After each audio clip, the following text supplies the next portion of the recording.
The ocean has always been a graveyard. For ancient sailors, stepping onto a wooden ship meant accepting that you might never return. The sea was unpredictable, violent, and indifferent to human suffering. But worse than the storms, worse than the crushing waves, was the silence that followed. And then, faintly carrying across the fog, a sound that no man could resist. A song so beautiful, so piercingly perfect, that it overrode every instinct of survival.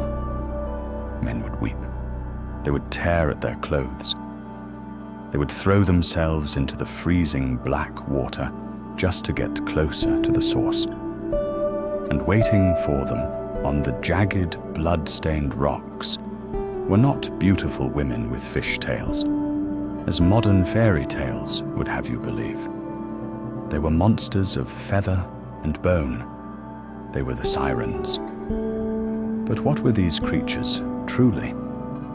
Why did the ancient Greeks invent monsters that weaponized sound? The true story of the Sirens isn't a fairy tale about the ocean. It's a psychological warning about the loss of human reason, the terror of the untamed wild, and the fatal price of ultimate knowledge. To understand the Siren, we must first look at how the ancients viewed the sea. The Mediterranean was the highway of the ancient world, bringing trade, wealth, and culture. But it was also a realm of absolute chaos. There was no coast guard, no GPS. If a storm hit or the wind died, you were completely at the mercy of the elements. The sea was a liminal space, a boundary between the world of the living and the world of the dead. It was vast, deep, and full of things that could pull you under. In early Greek mythology, the Sirens were not mermaids. They were originally depicted as birds with the heads of human women. Birds, in ancient folklore, were often associated with the souls of the dead, carrying spirits to the underworld. These creatures were said to inhabit an island surrounded by treacherous cliffs and shoals. Their island was literally built upon a foundation of rotting corpses and the skins of men who had come before. But the most terrifying aspect of the Sirens wasn't their physical appearance. It was their weapon, the song. In Homer's Odyssey, when the hero Odysseus sails past their island, the Sirens don't promise him flesh, or wealth, or power. They promise him omniscience. The lyrics of their song claim that they know everything that has ever happened on the earth, and everything that ever will be. They offer the ultimate truth.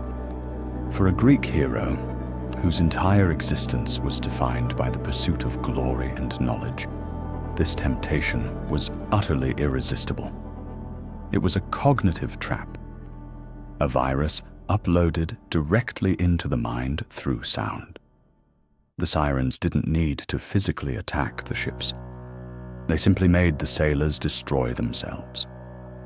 The sailors would willingly abandon their oars, drop their sails, and steer their own vessels directly into the rocks.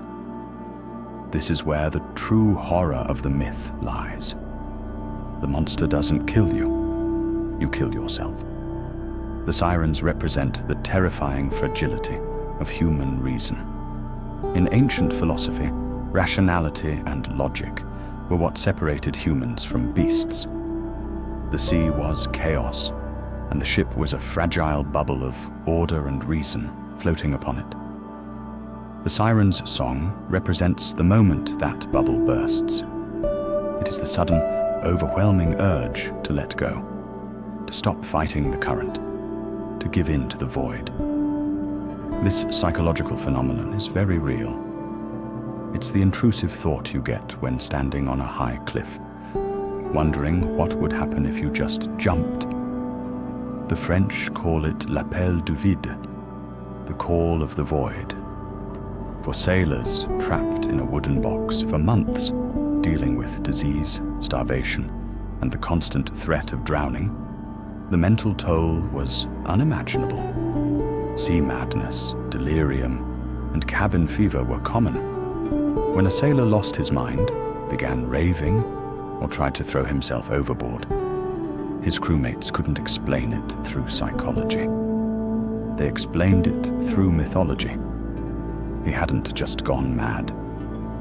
He had heard the song. The sea had called to him, and he had answered.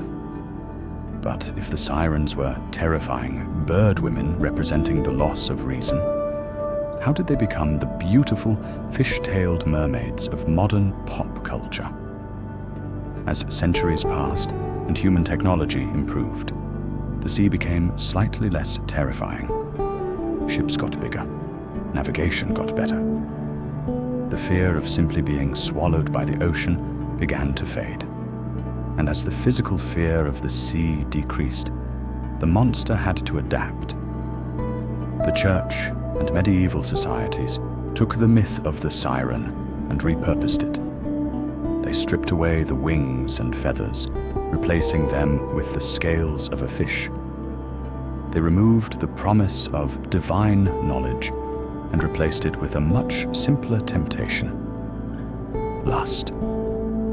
The siren was transformed into the mermaid, a symbol of dangerous feminine seduction, used as a moral warning for Christian sailors to avoid the sins of the flesh while in foreign ports.